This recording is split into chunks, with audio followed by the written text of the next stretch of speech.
जय श्री कृष्ण।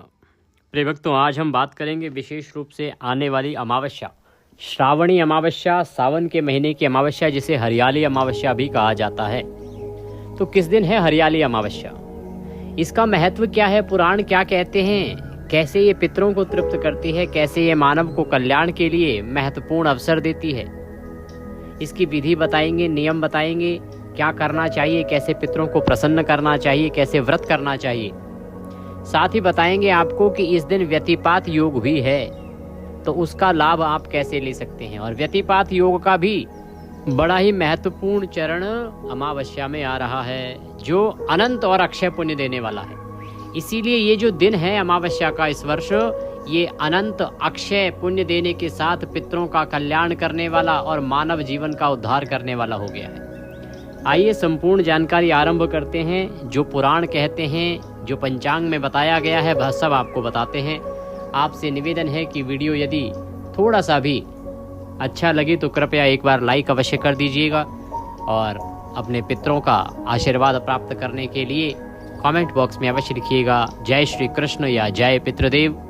आप यदि हमारे चैनल पर नए हैं और सभी व्रत त्योहार की सही शास्त्रीय जानकारी पाते रहना चाहते हैं तो कृपया चैनल को सब्सक्राइब कीजिएगा और बेल आइकन को प्रेस कीजिएगा। आइए जानकारी आरंभ करते हैं। बात करते हैं आने वाली अमावस्या की।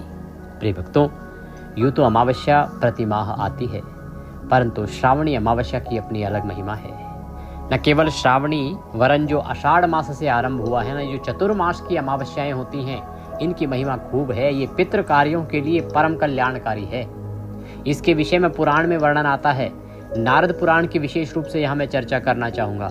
नारद पुराण में लिखा है कि शुचो नभसे भाद्रे च मासे पूर्णांतिके द्विज पितृश्राद्धम दान होम सुरार्चनम त्यमस्तुते। अर्थात आषाढ़ मास की, श्रवण मास की अमावस्या और भाद्रपद की अमावस्या, इन अमावस्याओं पर पितृ श्राद्ध करने से, दान करने से, पितरों का श्राद्ध करना, दान करना, जो भी आप दान करें पितरों के निमित्त, होम से अभिप्राय है हवन करने से, जो आप हवन करते हैं अमावस्या पर, और देवार्चनम, अर्थात जो देवताओं का अर्चन करेंगे, देवताओं की आप पूजा करेंगे, इस सब से अनंत पुण्य प्राप्त होता है। अनंत पुण्य प्राप्त होता है। अर्थात ये जो अमावस्याएं कही गई हैं, चाहे वो आषाढ़ की है या ये जो आने वाली श्रवण मास की अमावस्या है, चाहे इसके बाद की जो भाद्रपद की अमावस्या है, इन अमावस्याओं पर जितना हो सके आपको ये सद्कर्म करने चाहिए। क्या करने चाहिए? सबसे पहला कार्य, पितरों के निमित्त जितना हो सके आपको दान करना चाहिए। पितरों के निमित्त जितना दान करेंगे उतना उत्तम है। श्राद्ध कर्म करना चाहिए। श्राद्ध कर्म कैसे?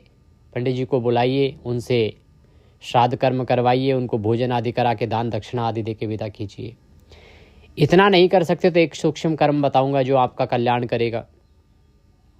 इसके अतिरिक्त इस दिन आपको अवश्य रूप से भगवान का पूजन करना चाहिए। भगवान का, नारायण का पूजन कीजिए। देवताओं में किसी का भी पूजन करेंगे वह कल्याणकारी है, पर आपने इस दिन देव पूजन करना है, होम करना है, हवन करना चाहिए आपको। हवन के विषय में मैंने पहले भी बताया है आपको।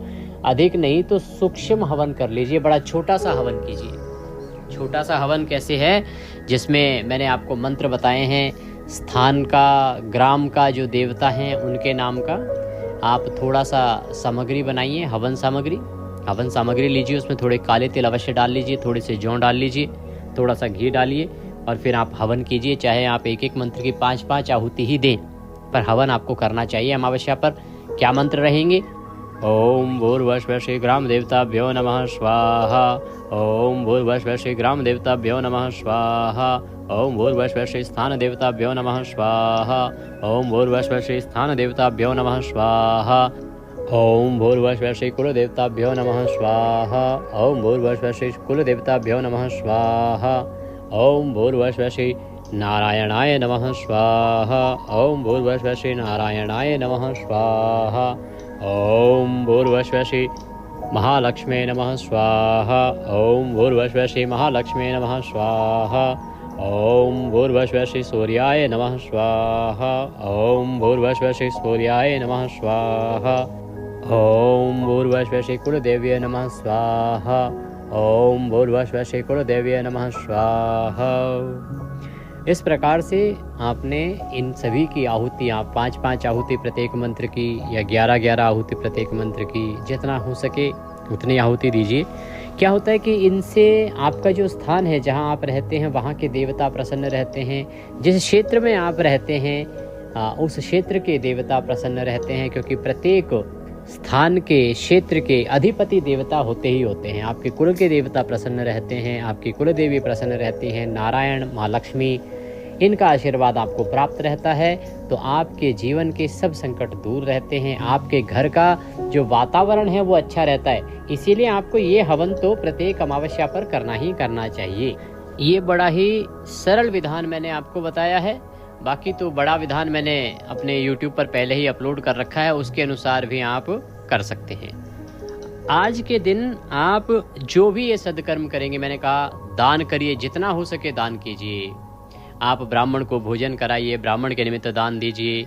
आप निश्चित रूप से गरीबों की सहायता कीजिए, दरिद्र नारायण की सहायता कीजिए, पक्षियों को दाना डालिए, गाय माता को चारा खिलाइए।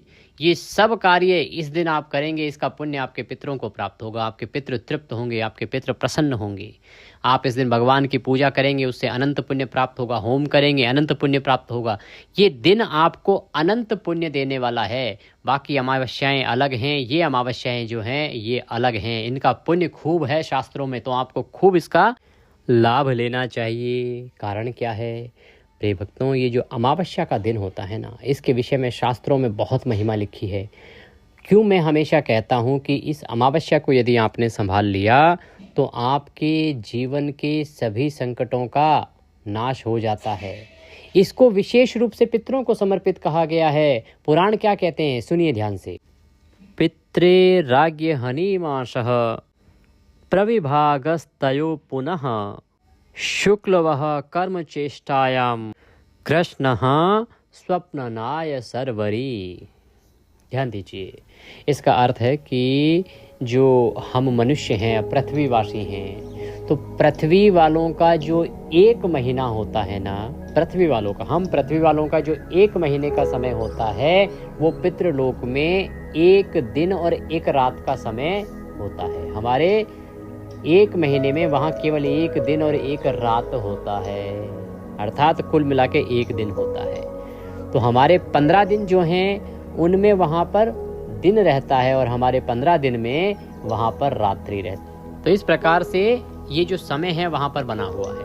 अब होता क्या है कि जो शुक्ल पक्ष के 15 दिन होते हैं हमारे यहाँ पे, उन शुक्ल पक्ष के 15 दिनों में वहाँ पर दिन रहता है, दिन का समय है पितृलोकों का। और जैसे ही कृष्ण पक्ष आरंभ होता है तो रात्रि हो जाती है, और कृष्ण पक्ष का पूरा समय रात्रि रहती है, वो उनके विश्राम का समय होता है। शास्त्रों में आगे वर्णन आता है कि अमावस्या दिनम वोस्तु अमावस्याम कुश तिलोदकः। इसका अर्थ क्या है, ये वर्णन आता है वराह पुराण में, जहाँ ब्रह्मा जी के माध्यम से कहा जा रहा है कि उन्होंने इस तिथि को किसे समर्पित किया है, इसे समर्पित किया है पितरों के निमित्त। तिलोदक की महिमा इसमें ब्रह्मदेव बता रहे हैं कि तिल क्यों हमें अर्पित करने चाहिए। देखिए, मैं विस्तार से कहूँ तो आप को मैंने पुराण के माध्यम से, जब भी आपने कथा सुनी होगी तो सुना होगा कि अनेकों असुर बड़े शक्तिशाली होते थे। वो पूरे 3 लोकों पर राज्य स्थापित करते थे और उसके बाद देवताओं से उनके भाग छीन लेते थे। इंद्र भी स्वयं बनते थे, वायु का स्थान भी स्वयं लेते थे।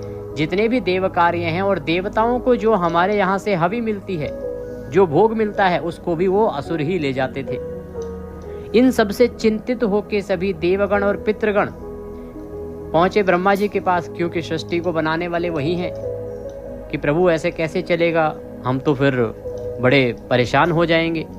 तब भगवान ने सभी को कुछ तिथियां बांटी, जिसमें ये जो अमावस्या तिथि है ये पितरों के निमित्त अर्पित करी, और कहा कि इस दिन जो भी कोई मनुष्य अपने पितरों के निमित्त तिल और कुशा से पितरों को जल तर्पण करेगा, दान करेगा, वह संपूर्ण पुण्य केवल और केवल पितरों को ही प्राप्त होगा, उसको कोई चुरा नहीं पाएगा। इसीलिए अमावस्या के दिन हमें काले तिल और कुशा के साथ जल तर्पण करना चाहिए, क्योंकि उससे वो केवल और केवल पितरों को ही प्राप्त होता है और कोई उसको छीन नहीं पाता है। वह भाग केवल पितरों का होता है और हमें ऐसा कर्म अवश्य करना चाहिए, क्योंकि पितरों को भी ब्रह्मा जी ने निर्देश दिया कि जो आपके निमित्त इस कर्म को करेगा आप उसे प्रसन्न होकर अवश्य रूप से आशीर्वाद देंगे। तो आपने अमावस्या के दिन ये कर्म अवश्य करना चाहिए। ये तिथि पितरों को समर्पित तिथि है। तो देखिए, इसका मैंने महत्व बताया कि ये अमावस्या जो है, आने वाली अमावस्या, ये अनंत फल देने वाली है। इसलिए हमें सद्कर्म करने खूब। अनंत का अभिप्राय है इतना पुण्य जिसे संभाला ना जा सके, गिना भी ना जा सके। तो आप उसका पूरा लाभ लीजिए। क्या कर्म करने हैं मैंने आपको बता दिया। जितना हो सके दान करना है, पितृ तर्पण करना है, श्राद्ध कर्म करना है, होम करना है, हवन करना है और भगवान की पूजा करनी है। प्रातः काल का स्नान गंगा जल युक्त जल से करेंगे, परम कल्याणकारी रहेगा। अब वो बताता हूँ एक छोटा सा उपाय कि अगर आप पूरा श्राद्ध कर्म ना कर पाएँ तो क्या करना चाहिए। फिर मैं इस अमावस्या से संबंधित अन्य जानकारी प्रस्तुत करूँगा, व्यतिपात योग के विषय में बताऊँगा। प्रिय भक्तों, एक लोटा लीजिए तांबे का, उसमें थोड़ा सा गंगा जल भरिए, शुद्ध जल भरिए, थोड़े काले तिल डालिए, कुशा है कुशा डालिए, एक पत्ता तुलसी का डालिए, आसन लगाइए, दक्षिण दिशा की ओर मुख करके बैठ जाइए और श्रीमद् भागवत गीता के 7वें अध्याय का पाठ कीजिए।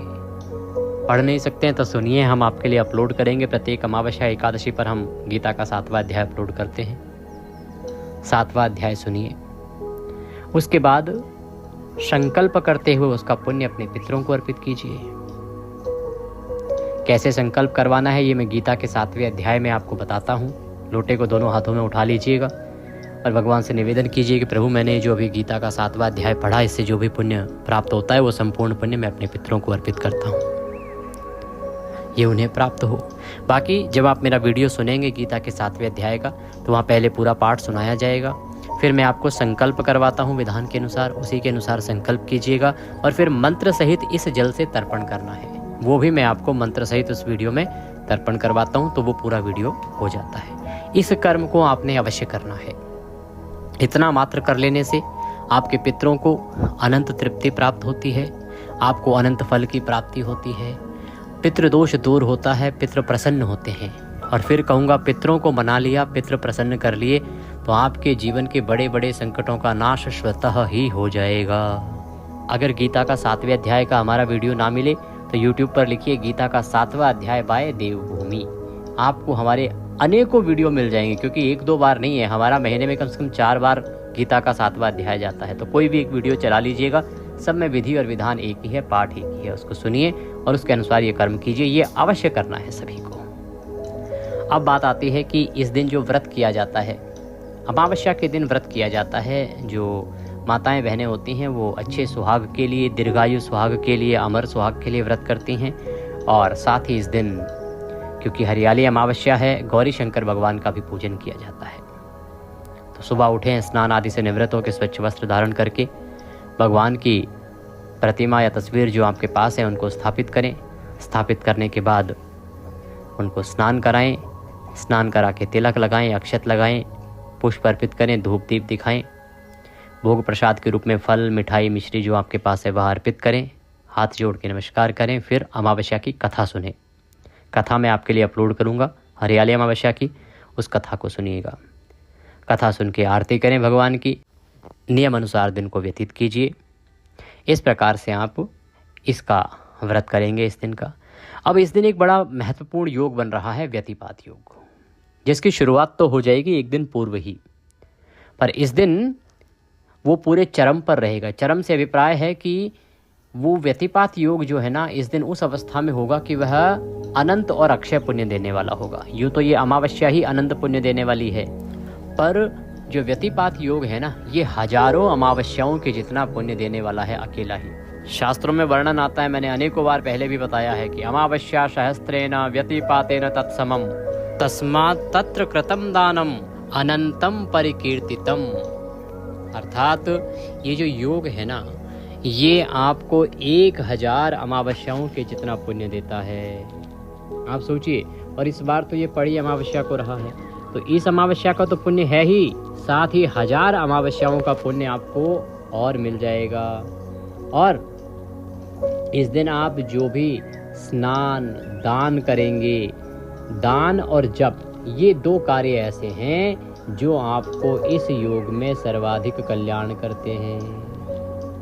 आप ये समझिए कि इस दिन आप जो 1 दिन जाप करेंगे भगवान नारायण का, भगवान किसी भी स्वरूप का भगवान के जो मंत्र जप करेंगे ना, तो आपको उतना पुण्य मिलेगा जितना 1000 अमावस्याओं पर जप करने से मिलता। आपने इस दिन जो दान किया उससे उतना पुण्य मिलेगा जितना उतना ही दान 1000 अमावस्याओं पर जब आप लगातार करते तो आपको जो पुण्य मिलता है वो केवल 1 दिन में मिल जाएगा। इसीलिए आपको इस दिन का लाभ लेना चाहिए। इसके विषय में शास्त्रों में खूब वर्णन आता है, मैंने पहले भी अनेकों बार आपको बताया है इसके विषय में। और व्यतिपात योग क्योंकि आरंभ हो जा रहा है 1 दिन पहले ही। व्यतिपात योग में विशेषता क्या है कि ये 4 भागों में बांटा गया है। पहला उत्पत्ति काल है, उसमें जो भी सदकर्म करते हैं वह 1 लाख गुना पुण्य देता है। तो पहले जानते हैं कि अमावस्या है कब, अमावस्या के कर्म कब करने हैं, फिर मैं आपको ये बताऊंगा कि ये जो व्यतिपात योग है इसका सबसे उत्तम फल देने वाला चरण कब है और कैसे इसका लाभ लेना है। तो प्रिय भक्तों, इस वर्ष जो श्रावण मास की अमावस्या इसकी शुरुआत हो रही है 12 अगस्त को 1:52 पर AM अर्थात रात्रि को।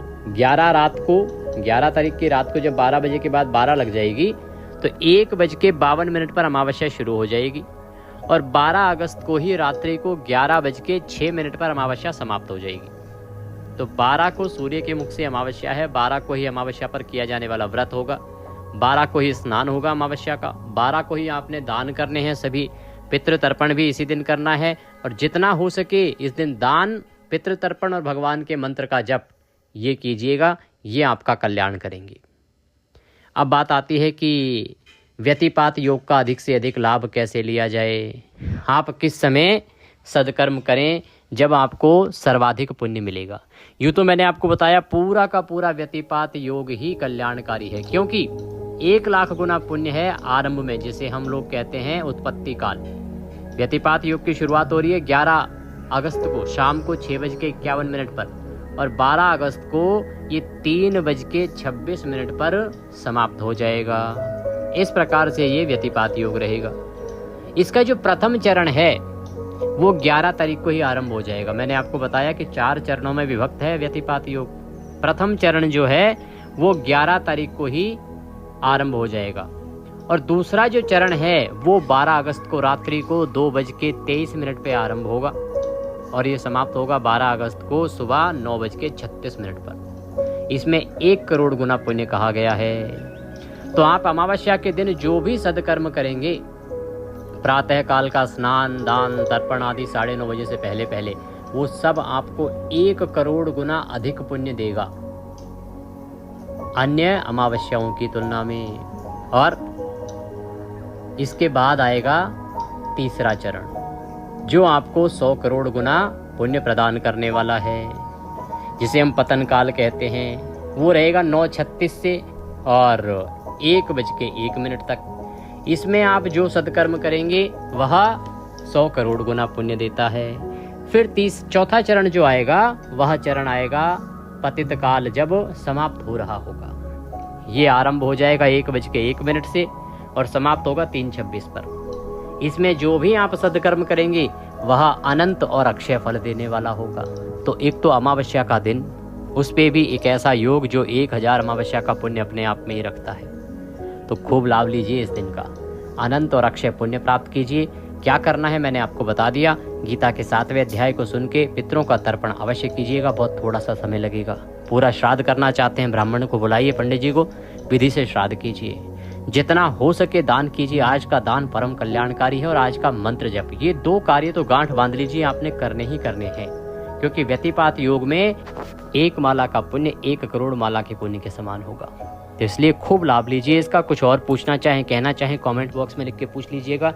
आप हमारे साथ व्हाट्सएप पे जुड़ सकते हैं। स्क्रीन पर नंबर आ रहा है 900 से, उस पर व्हाट्सएप मैसेज कीजिए कि आप सभी तिथि त्यौहार की जानकारी पाना चाहते हैं, तो हम आपको अपने साथ व्हाट्सएप पर ऐड करेंगे और फिर सब जानकारी सीधे मोबाइल पे आपको आनी आरंभ हो जाएंगी। ये सुविधा आपके लिए निःशुल्क है, इसका लाभ लीजिए, क्योंकि यहाँ हम समय समय पर रिमाइंडर देते रहते हैं, आपको व्हाट्सएप पे बताते रहते हैं कि ये तिथि आ रही है, ये व्रत इस दिन करना है, इस दिन तुलसी पत्र नहीं तोड़ने, अभी तोड़ के रख लीजिए। अनेकों रिमाइंडर आपको मिलते रहेंगे। जुड़ना चाहते हैं तो जो नंबर आ रहा है स्क्रीन पर, उस पर व्हाट्सएप मैसेज करके जुड़ जाइए। दक्षिणा स्वरूप कुछ भी हमें भेजना चाहते हैं तो आपके स्क्रीन पर एक QR कोड आ रहा होगा, उसको स्कैन करके उस पर भेज सकते हैं। भगवान नारायण आप सबका कल्याण करें। हर हर महादेव। प्रतिदिन अवश्य सुने श्रावण मास में श्री शिव महापुराण, हम आपको लाइव सुना रहे हैं।